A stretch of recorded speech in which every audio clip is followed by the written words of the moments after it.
Public officials and other critics have raised concerns about the role of media and culture, particularly violent video games. The National Rifle Association has come out to say that the real problem isn't guns, but instead violent video games. So we wanted to know, is there really a connection between virtual violence and real-world violence?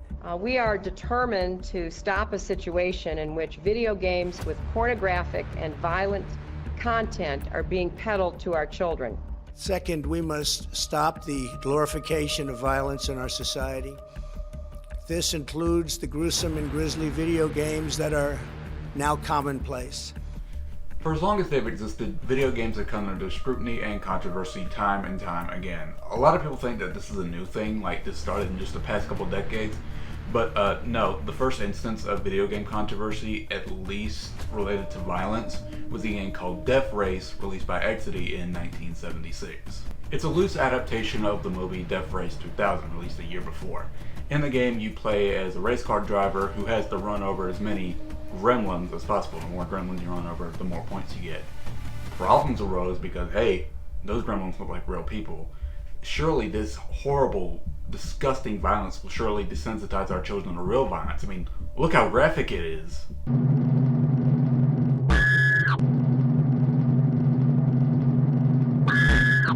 As video games evolved and became more advanced, so did their capabilities of showing violence. You had that whole congressional hearing in 1993 over Mortal Kombat and Night Trap. Yes, this caused a congressional hearing. Now, by the late 90s and early 2000s, we would develop the ESRB, the rating system for all video games sold. However, this would not please everybody, and there were still dozens of people, hundreds even, and politicians thinking of ways to stop these evil video games. But today I want to tell you about a man so unhinged, so crazy, so determined to stop these menaces to society. His name is Jack Thompson, and his actions throughout the 2000s would lead him to be known today as the video game lawyer. The trigger man in the DC Beltway snipings was trained by John Muhammad on Halo. And he was immersed in the game Counter-Strike. It's a very violent, internet-based game in which you kill as many people as possible with all sorts of weapons. And Klebold and Harris trained on the game Doom to kill 12. What we're saying is that Devin Moore was, in effect, trained to do what he did. He was given a murder simulator. He bought it as a minor. He played it hundreds of hours, which is primarily a cop-killing game. It's our theory, which we think we can prove to a jury in Alabama. Now, despite being known as the video game lawyer, Jack's escapades of insanity go all the way back to the 80s. But to understand why, I feel like we need to take a look at where the man started, the lore of Jack Thompson, so to say. So let's start where all great stories start, at the beginning. Our story begins in the mid-1970s. Jack Thompson had recently graduated from a liberal arts college called Denison University, located in Granville, Ohio.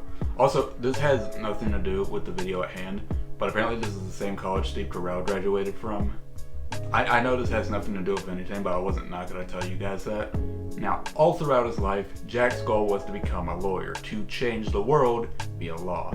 And he wasn't that unsuccessful at this point. For example, back in high school, he would successfully be able to desegregate an all-white community. Pretty cool. After his graduation from Denison, he would move over to Nashville, Tennessee to Vanderbilt University. While at that university, he would meet his future wife, a woman by the name of Patricia. The two would move to Florida in 1976. However, this wouldn't be his only big change. He would become a born-again Christian around this time, and his views would slowly shift to become more conservative and Republican. He also began working various religious and legal odd jobs to A, keep a roof over his head, and B, gain more recognition. He would work as a fundraiser in a Christian ministry group, and he would use his skill in law to land a job at Blackwell Walker, a law firm. However, this wouldn't last very long. We don't have a definitive timeline on what happened, but at some point in his job, Jack would be fired because he would be considered, quote, inflexible, which is a foreshadowing as to what is to come. However, even though Jack was relatively unknown at the time, he would have already made his first few enemies. Before he even fully moved to Florida, in 1975 he would apply as an assistant state attorney position. He did not get the job, and he had one person in mind to blame, a woman by the name of Janet Reno. But more on her later. Flashing forward about 10 years later, Jack would hear about a case that would shake him to his very core. Now, just to give full context, this next part I am going to have to discuss a case that involves minors and a 14-year-old girl. I'm going to make it quick because I do not like talking about these things. However, if you don't want to hear about it in any capacity whatsoever, that's perfectly fine, and you can skip to this timestamp right here. Frank Fooster was the co-owner of Country Walk Babysitting Service, located close to Miami. Now, while he was co-owner, he would perform absolutely unspeakable actions against the children he was trusted to watch. Participating in this abuse was also his wife, a woman by the name of Ileana Flores. Now, I say wife in quotation marks because Frank was 35. His wife was only 15. It quickly became evident that Ileana herself was a victim of Frank. During the trial, she would talk about how Frank made her perform a lot of the actions and a lot of the abuse performed against herself. And yeah, that's all about that I'm going to talk about. This very depressing case would come to the attention of our boy Jack. He would hear about the story, and while he was never an official attorney for her, he would come to Ileana's defense, claiming that she was a victim of Frank, which, to an extent, she was. It was from this point forward that he would begin representing more and more victims of sexual abuse. Now, from everything I've read, from everything I've seen, it seems that this is the tipping point at which Jack began his attacks against media he declared vulgar and obscene. And his first target would be a local radio show hosted by a man named Neil Rogers. Neil Rogers' show was a talk show that would air in southern Florida throughout the 80s. Now, admittedly, it was a very provocative show. Neil himself was a very provocative figure. He would air many controversial segments, and he would even air controversial songs, one of them being called Boys Want Sex in the Morning. This would catch Jack's attention in the year 1987, and he would file a complaint with the FCC to get it removed off the air. This would begin what essentially was kind of a harassment campaign against Neil. Now, I don't know if Jack knew this, but when you go after a shock jock for being a shock jock, you can't really be surprised when the shock jock starts talking trash about you. This would lead to Jack suing Neil himself to get him removed from his job. Now, Jack would start recording Neil's shows for over 8 months to find references to him, and he allegedly found 40,000. I can't confirm that is true because I've found no mention saying that it was confirmed to be true. It's also during this time that Jack started saying things like Neil directed his listeners to send Jack targets with bullet holes in them, and that he told them to start leaving threatening phone calls to his house, and that he threatened to use his bodyguard against Jack. Once again, these are all alleged. I cannot confirm any of these because none of these were confirmed by official sources. What I can confirm is that a lot of claims were rebuffed, either by local law enforcement or the FCC. By the end of the case in '89, Jack would be ordered to stay 500 yards away from Neil, as well as not mentioning him publicly or anything like that. This would be the first bout of controversy Jack would find himself in. It would not be his last. Remember Janet Reno from earlier? In '88, Jack would ask Reno to investigate Neil, and she declined. Go figure, this made Jack mad. So mad, in fact, that he would run against her for the position of state district attorney, where his campaign would use some very interesting methods, so to speak. The one incident everyone goes back to is an event where Jack handed Janet a questionnaire, one of those checking the box things. The only thing is, the thing he was asking Janet is, quote, whether she was homosexual, bisexual, or heterosexual. She would go on to state later, quote, I'm only interested in fertile men. That's why I'm not attracted to you. Now, Jack would respond to this incident in a very calm, classy, civic manner. Hey, just kidding, he sued her for battery. Apparently because she touched him on the shoulder, he thought that was grounds to sue her. And then Janet would hire a special prosecutor, and the prosecutor would conclude it was just a political ploy. A ploy which did not end up working because come election day, Janet would win the election by 69% of the votes. A common Jack L, as the kids like to say. However, Jack wasn't down for long, because he had recently heard of a new type of music, and a new band in particular that was so vulgar, so disgusting, he knew he had to take action against them. On February 7th, 1989, the rap group 2 Live Crew would release their third studio album, As Nasty As They Wanna Be, which, judging by the cover art and the name of the opening song, I think we can assume what they're going to be rapping about throughout the record. However, for the time, the album would actually end up being a pretty major success. It would go up all the way to number 30 on the charts and would end up going platinum. However, the success would also be met with controversy. Controversy which would reach our boy Jack, and he was not happy. In December of 1989, a friend of Jack's would hand him a transcript containing the album's most profane moments. And Jack was livid. He was so livid that he immediately began hatching a plan to take down this evil, immoral rap group. It went like this. 1. Accompany a minor to a record store. 2.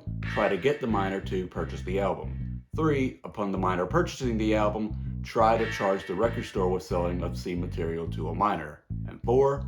Profit. That would be exactly what Jack would do. He would accompany a 16-year-old kid to a record store, have the 16-year-old try to purchase the album, and once he successfully did, he would reveal himself like he was Chris Hansen or something. Upon this, he would go to the authorities and complain that they were selling obscene materials to a minor, and in response, the record store would issue 18+ records on albums containing explicit material. Problem solved. Except for Jack, it wasn't. See, here's the thing. Jack didn't want the album, just censored. He wanted it banned. He wanted it gone. Because in his opinion, the album was obscene. Now, if you're not aware, the First Amendment protects most forms of freedom of expression.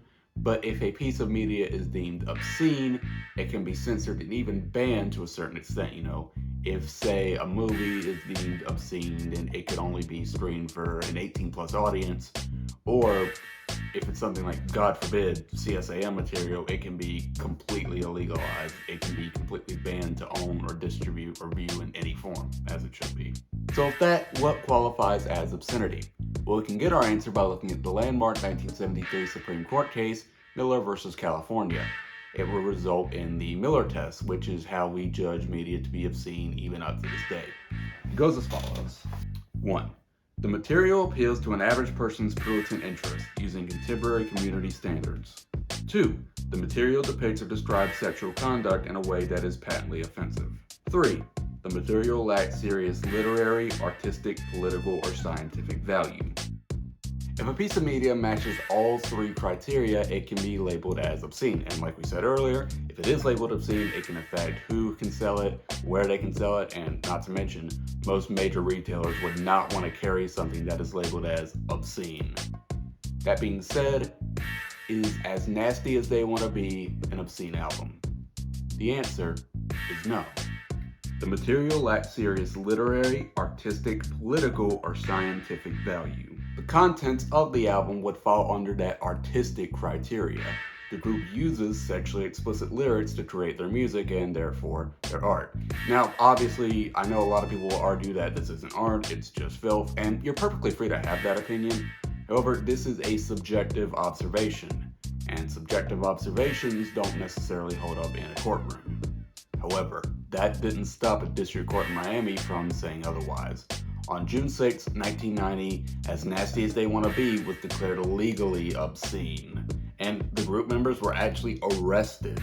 This would be a big win for Jack, at least for now, but we'll get to that later. He would ride the controversy into the public spotlight. He would appear on shows like Nightline, Crossfire, and particularly Donahue, where he would get into an argument, a heated debate with the group's leader, Luther Campbell. Take a look.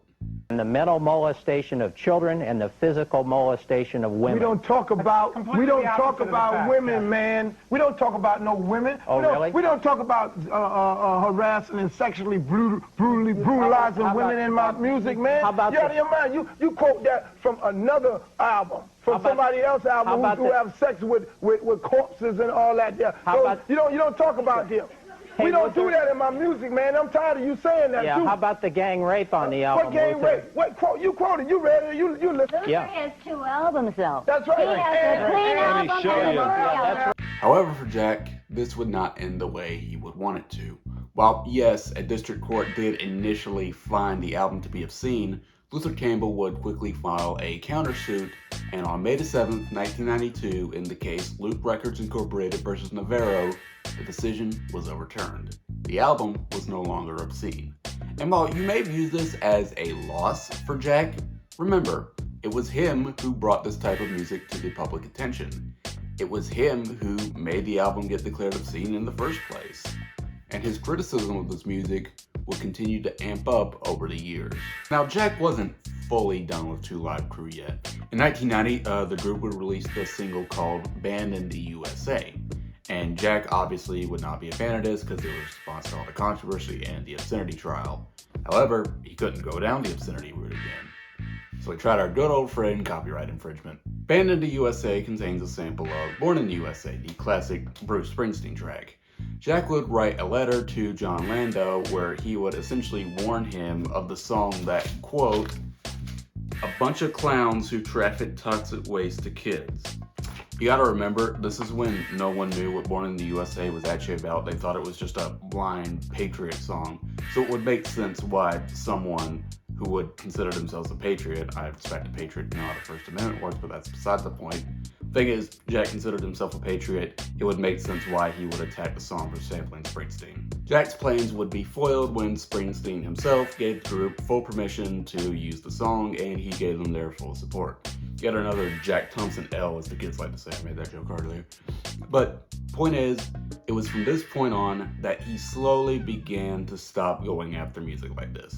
However, there were a few more incidents. In 1991, the now Ice Cube-less NWA would release their second studio album, E Feel for Zagging. Now, obviously, an album like this would be immediately controversial upon release, and our boy Jack was on the case. He would write a letter to Minnesota Governor Skip Humphreys warning him about the record. And Skip would actually take Jack's side. He would warn various music retailers not to sell the album, although nothing really came of it. In 1992, Jack would join the Freedom Alliance, which was at the time a, quote, patriot group founded by Colonel Oliver I Totally Didn't Sell Missiles to Iran North. Using this higher leverage, he would attempt to prosecute Time Warner, the record label, because of the controversy surrounding Ice-T and his track Cop Killer. Now, once again, nothing really came of this, although eventually Ice-T was dropped from Time Warner. I'm Kurt Loder with MTV News. In a major surprise, Warner Brothers Records announced on Thursday that it was parting ways with rap star Ice-T, both as a solo act and as the leader of the speed metal band Body Count, by what it said was a mutual agreement and because of unspecified creative differences. Ice-T's Body Count track Cop Killer enraged police forces across the country last year, and when Ice-T pulled the track off his Body Count album, he denied that he'd been coerced or paid off by Warner Brothers to do so. And that's really where the whole music aspect of Jack's story ends. He would participate in a boycott here and there, and he would criticize a piece of music here and there. But once again, nothing ever really came of any of these. It seems that Jack had used all his 15 minutes of fame, and it was time for him to just quietly fade away. Which a lot of people probably thought so at the time. But unbeknownst to everyone, including probably Jack himself, he was just getting started. Now, throughout the video, I've been talking about Jack's beef with music, various different kinds of music, specifically rap. But if you know about Jack Thompson, you probably don't know him because of his music. You know him for an entirely different reason. His fight against video gaming, which at the time was gaining a lot of controversy thanks to the game Mortal Kombat. It would actually be because of Mortal Kombat that the whole ESRB rating system would come out, like I mentioned at the beginning. Now, Jack doesn't really come into the picture quite yet. I just want to give you an understanding of how the public, and more importantly, the government, viewed violent video games. They didn't really understand them, and they called for more regulations and censorship even after the ESRB. However, Jack would finally emerge as the leader of this movement in 1997, when he represented a case that began with a tragedy. Today marks 26 years since the deadly shooting happened in Paducah, Kentucky. There at Heath High School, Michael Carneal, as you see in this video, killed 3 fellow students and hurt 5 others when he was just 14 years old. On December 1st, 1997, 14-year-old Michael Carneal would enter Heath High School in West Paducah, Kentucky, and would take the lives of 3 people. This was before the idea of a school shooting was well known in our everyday lives, so this event would be shocking to say the least. After such an unexpected and horrendous tragedy, many people wanted answers, including Jack. It became alleged over the following weeks that the shooter liked to play games such as Doom, Quake, and Wolfenstein. Jack would join 3 families of victims, filing a $33 million lawsuit, suing various video game companies, film distributors, and a few pornographic websites. The suit would go on for 3 years before being dismissed in 2002. And while the lawsuit failed, what it did successfully do is bring Jack back into the public eye and his ideas along with it.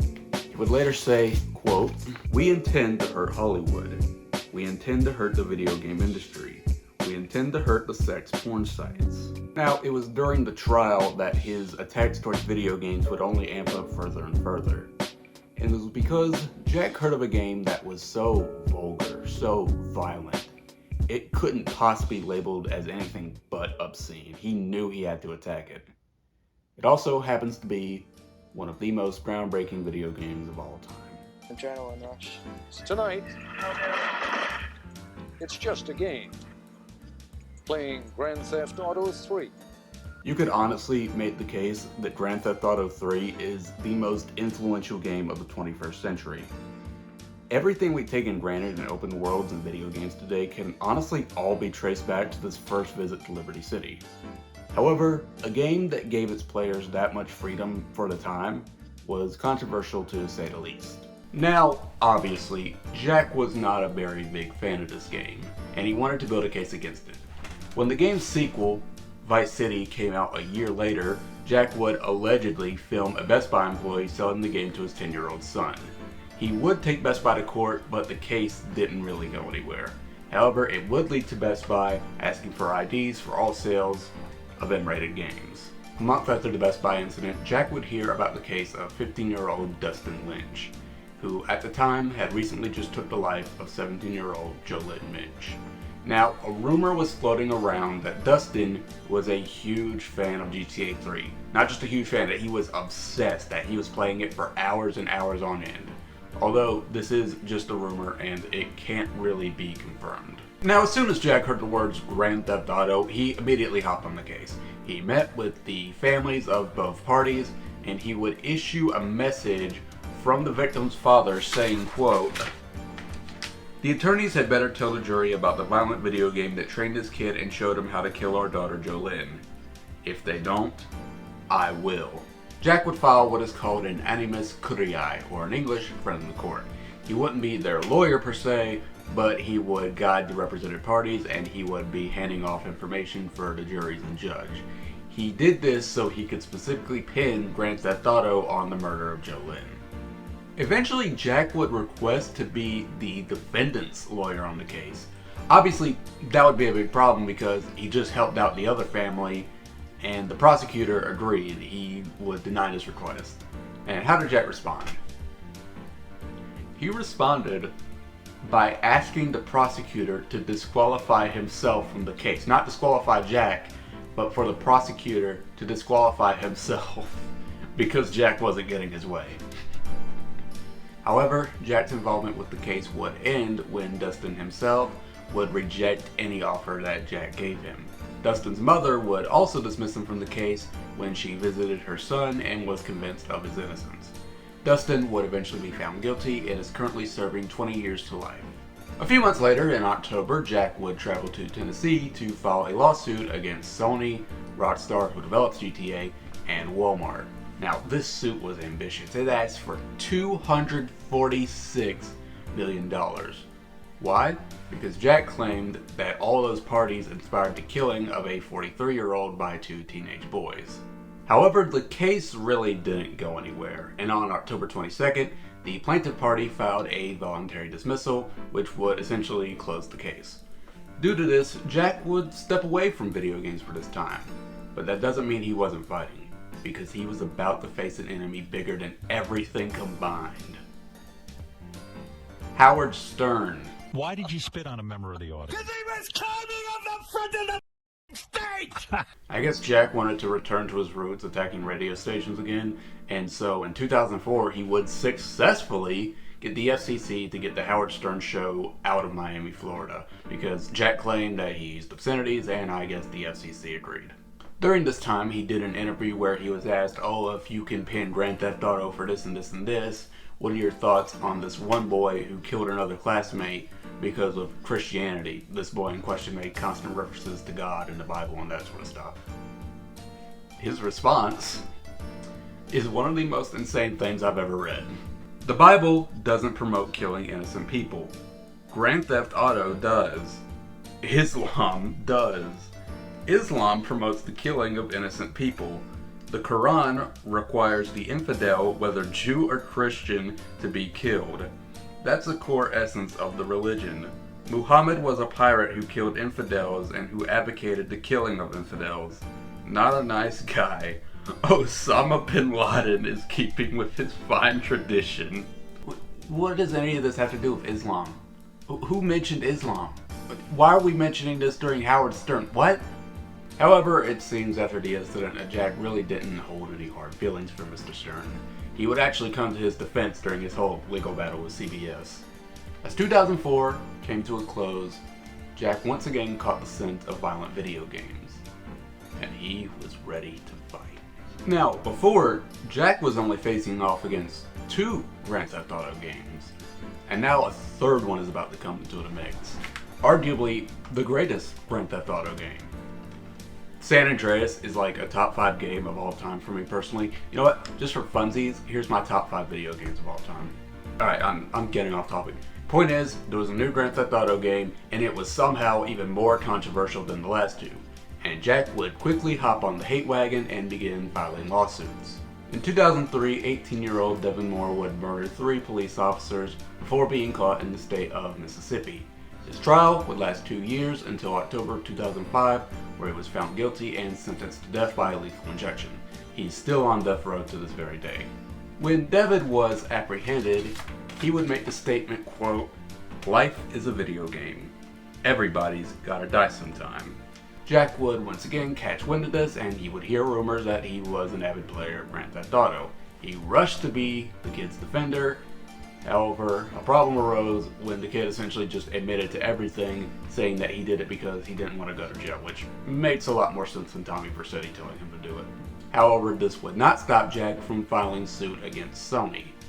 However, he would probably mess up the case in the biggest way possible on day 1. On November 1st, 2005, Jack would write an email to various websites, you know, because they're obviously writing articles about this sort of thing, where he would literally compare Sony, who obviously is a Japanese company, putting GTA on their consoles to Pearl Harbor.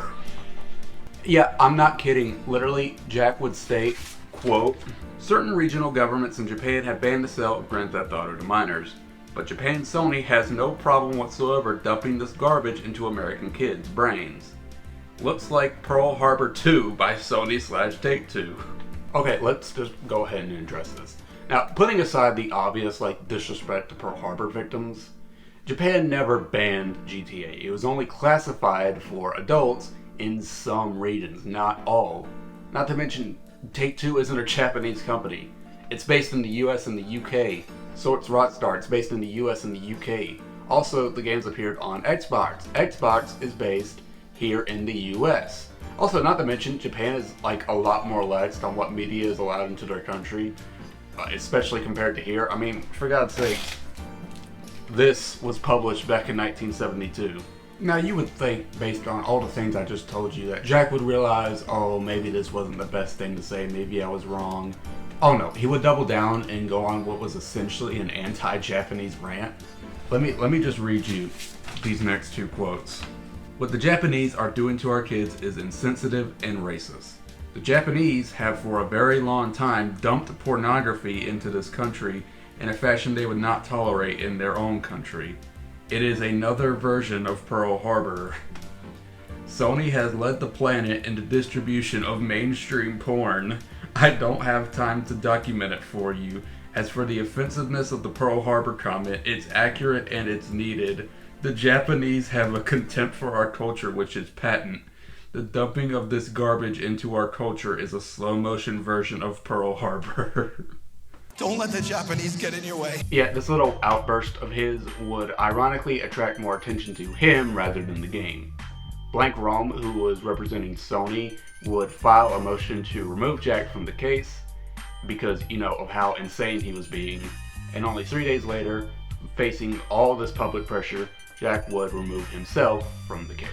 11 days after leaving the case, Judge James Moore, no relation to Devin, would actually deny his request to dismiss himself. Instead, he would revoke his pro-hack vice, essentially his, I guess, license to practice law outside of his home state. What followed was another big lengthy battle for Jack, another battle that he would end up losing.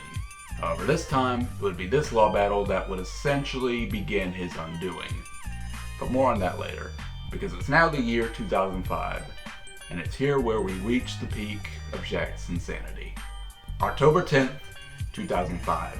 Jack's anger and his frustration with video games had reached an all-time high. And he got his anger out by sending an email to the president of the ESA, a man called Doug Lowenstein.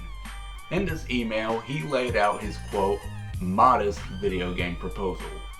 What exactly was in this modest video game proposal, you ask? Well, in this proposal, Jack wanted to see his own idea turned into a video game. Now, in this hypothetical video game, you play as a character called Osaki Kim. Osaki just had to deal with the death of his son. How did the son die? He was beaten to death by a bat by a kid who liked to play video games where you beat people to death with a bat. Now, the kid would get a life sentence. Seems fair to me. But Jack wouldn't be happy with that, and neither would our boy Osaki. So, Osaki decides to kill a bunch of video game developers. So in the game, you kill a bunch of video game developers, and then you go to E3 and you essentially commit a mass shooting. Alright, ignoring the obvious, this is obviously one of the most insane things I've ever had to read in a video. Funny thing is, there was already a game where you could kill game developers. It was called Postal 2. It's one of the most controversial games ever made. I'm surprised Jack didn't mention Postal 2 up to this point, because everything GTA does, Postal does like 10 times worse.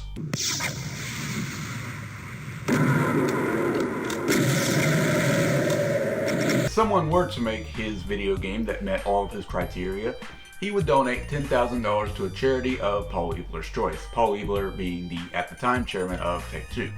Now, there actually were 2 instances of developers actually taking up Jack on his offer. We had one called the Fighting Hellfish, which were essentially a San Andreas modding group. It would make a mod for, well, San Andreas called Defamation of Character, a Jack Thompson simulator. And only a few months after that, another group would make their own game from the ground up. It was called I'm Okay, a murder simulator. And it met the criteria pretty much perfectly. You play as a man named Osaki Kim, killing as many video game developers as possible. Jack was gonna have to pay up. And he did. He would donate $10,000 to various charities across the country. Nah, I'm just kidding. He refused to donate the money and then claimed it was just a joke. Now, a lot of people, understandably, weren't very happy about that.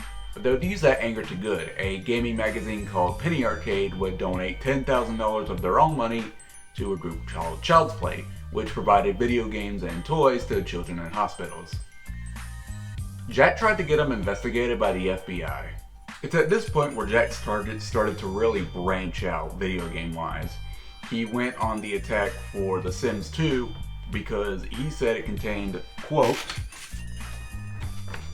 full frontal nudity including nipples, penises, labia, and pubic hair. Only problem was the game didn't feature that kind of suggestive material at all. All the suggestive material was hidden by a blur.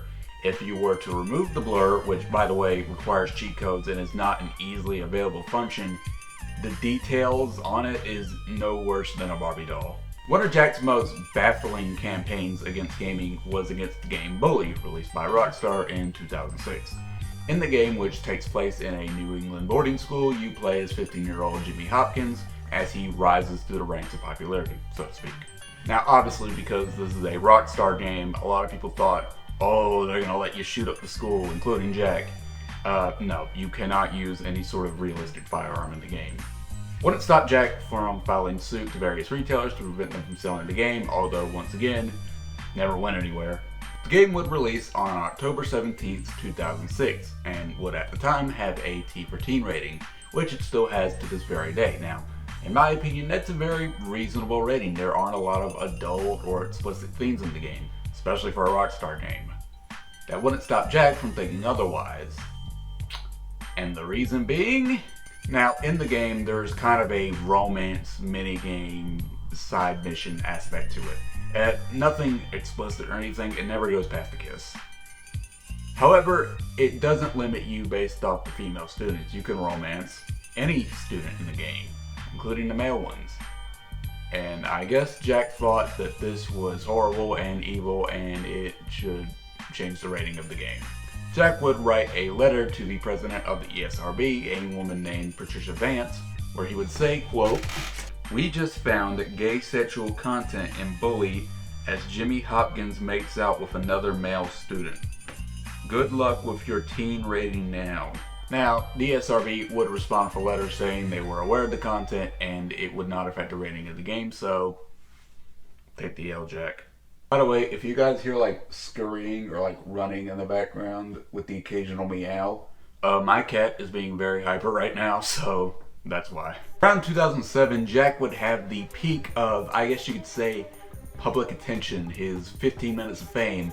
He was constantly going to colleges and attending debates, and more importantly, making television appearances.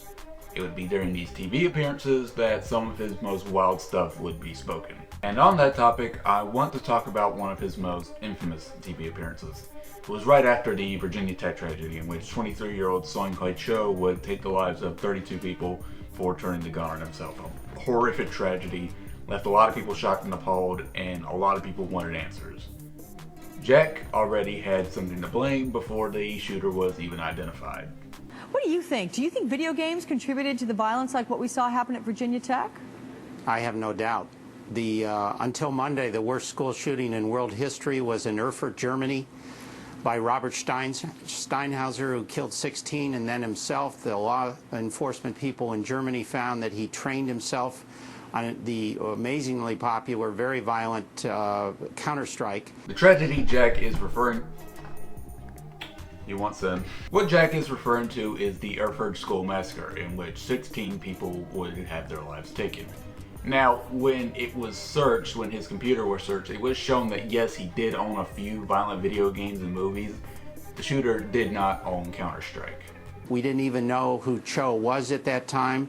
It then developed about 30 hours later that his high school acquaintances said that Cho was massively immersed in the game of all things Counter-Strike and a fan of violent video games generally. While there were people who claimed that Song played Counter-Strike back in high school, there was never any evidence that it was found on his computer during his time in college.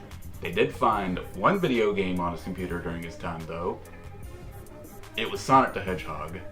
And Counter-Strike, can you give me some details about this particular game? Why it's so violent? Why you find it so disturbing? Well, it's a commando terrorism, counterterrorism game. The idea is to blow away as many people as you can in as short a period of time with as many different weapons as possible. That is not what the game is about. It is about stopping or starting a bomb. Now, you can use various methods to start a bomb. Killing the enemy players or something like stealth. Killing the enemy team is not necessary. You don't have to do it. The military uses interactive media, video games, to train their soldiers in two regards: to suppress the inhibition to kill, and to also give them tactical means by which to plan and rehearse killing people. It is true that the military has used video games to train soldiers in the past, whether that be to train hand-eye coordination or reflexes or to better map out strategies. There is no evidence that it's been used to desensitize them. But you know, teenagers play video games. Oh, sure they do. Not everyone who smokes gets lung cancer, though, and no one would deny the link between the two. The point is there's a continuum of risk as to certain individuals, and we know that Cho was at the far end of that risk continuum. We also know that not all kids act out in a Columbine, or now unfortunately the word VTech, fashion. This is such an easy point to poke holes in. A report by the CDC showed that 90% of lung cancer deaths are related to smoking. To me, this would imply that smoking has a big cause to lung cancer. So Jack's point would then become, most cases of violence are due to video games, which they are not. I don't know if you know this, but violence has existed long before video games. Now you're probably saying, oh, Cornsnake, he's talking about civilian-on-civilian massacres in public places. Well, even those have existed long before video games became mainstream. In fact, I got 4 examples of them right here. 1. 1927 Bath School bombing. Still the highest number of fatalities in a school massacre. 44 people lost their lives. 2. 1966 University of Texas tower shooting. 17 people killed. 3. 1984 McDonald's shooting. 22 people killed. 4. 1989 Montreal massacre. 14 people killed. Keep in mind, I have excluded the perpetrators themselves from the death toll. Now, yes, school shootings are more common now than they were then. However, researchers do not blame video games. They blame one event in particular. It's another school shooting, but this time it happened here. It was at Columbine High School at 6201 South Pierce in Jefferson County, east of Wadsworth, between Bowles and Coal Mine. Dozens and dozens of mass shooters would name Eric Harris and Dylan Klebold as their idols before they carried out their own mass shooting. Now, why do I talk about all this? Because these public massacres have causes that are not due to video games. You can say it's the way we cover these things in media, maybe it's gun control, maybe it's mental health. You can argue about which of these is the true reason, but it simply just isn't video games. And you know what? While we're at it, let's debunk Jack's claim that mass shooters have trained on video games. On multiple occasions, he has specifically blamed first-person shooters for training mass shooters because apparently, young people play on it. That obviously means they're training to be mass shooters on there. And I have to wonder if A, Jack has ever even played a first-person shooter, or B, has he ever even shot a gun? Now, it doesn't take a genius to recognize this, but shooting a gun in a video game is different to shooting a gun in real life. For example, he cites Counter-Strike very often as the games that train mass shooters. This is how you shoot a gun in Counter-Strike. Maybe later down the road he might blame Call of Duty for training mass shooters. This is how you shoot a gun in Call of Duty. A real gun, it has weight, it has recoil, it has safety mechanisms. There is no way a mass shooter can accurately replicate shooting a gun in a video game. It's just not possible. Now, all of this leads to the one question I'm sure a lot of you guys have been asking since the start of this video. Does violence in video games equate to violence in real life? The answer is no. Patrick M. Markey is the director of the Interpersonal Research Lab at Villanova University. He would state, quote, 90% of young males play video games. Finding that a young man who committed a violent crime also played a popular video game, such as Call of Duty, Halo, or Grand Theft Auto, is as pointless as pointing out that the criminal also wore socks. Also, we have to mention the fact that even though the US is #1 when it comes to gun-related deaths, we are only #3 when it comes to video game revenue. Above us is South Korea and Japan, where the gun violence there is practically non-existent. Now, going back to Jack, while he was making a fool of himself on national television, his clips and his opinions were getting shared on this little-known platform called YouTube, which was just sprouting out at the time. People would respond to these thoughts with videos, comments of opinions of their own against Jack, and he would essentially be made into the laughingstock of the gaming community. But it wouldn't be gamers that Jack would have to worry about, because all of his years of shady law practices were about to become his undoing. February 2007 would be the beginning of the end for Jack.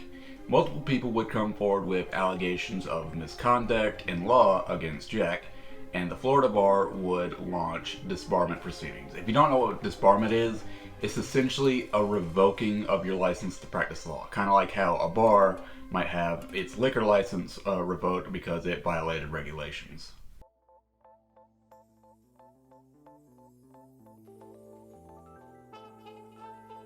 Taking your son's thought, I would encourage you to either play this game or have an adroit video gamer play it for you. Some of the latter gamers are on death row, so try to find one out in the civilian population who hasn't killed someone yet. Maybe you, Mr. Zelnick, were so taken by your handsome son that you spared the rod and spoiled the child. That would explain why he has brought to you, by the way he presently acts, to shame. Your son, this very moment, is doing everything he possibly can to sell as many copies of GTA 4 to teen boys in the United States, a country in which your son claims you raised him to be a Boy Scout in. More like the Hitler Youth, I would say, because as we all know, Hitler was notoriously a huge fan of freedom of expression. Happy Mother's Day, Mrs. Zelnick, which this year is May 11th. 2 weeks after your son unleashes porn and violence upon other mothers' boys. I'm sure you're very proud. This dude isn't Batman. He says he's Batman. He's not Batman. He's the Joker. He's literally the Joker, bro. Obviously, these little incidents were not helping his case at all. And in May of 2008, Jack would be found guilty of 27 of the 31 counts brought against him. It was not looking good. But, obviously, Jack's a fighter, and he would fight the case. He claimed that they had no legal standing because the judge's words were, quote, vague. This would just make his opposition even more mad. On June 4th, Sheila Tuma, who was the prosecutor over the case, would recommend enhanced disbarment, which means he would go from being disbarred from 5 years to 10. Obviously, once again, Jack would try to fight it at his disciplinary hearing. He would attempt to give a speech, but he wasn't allowed to do so. So he stormed out the courtroom and called it a kangaroo court, which honestly, I think he should have stood his ground. He should have been like Johnny Gat in Saints Row 2. However, this would be the final straw. On July 8th, 2008, Judge David Tunis would recommend permanent disbarment and also order Jack to pay a fine of $45,000. The reason being, quote, cumulative misconduct, a repeated pattern of behavior relentlessly forced upon numerous unconnected individuals, a total lack of remorse or even slight acknowledgement of inappropriate conduct, and continued behavior consistent with the previous public reprimand. Over a very extended period of time involving a number of totally unrelated cases and individuals, the respondent has demonstrated a pattern of conduct to strike out harshly, extensively, repeatedly, and willfully to simply try to bring as much difficulty, distraction, and anguish to those he considers in opposition to his causes. He does not proceed within the guidelines of appropriate professional behavior, but rather uses other means available to him to intimidate, harass, or bring public disrepute to those who he perceives oppose him. The recommendation would be approved, and on September 25th, 2008, Jack's days of practicing law would come to a close. Obviously, he would attempt to fight the decision, but nothing would come of it. He went after Facebook briefly, but once again, it never amounted to anything. His days as a lawyer were over. And now for our last question. Where is he now?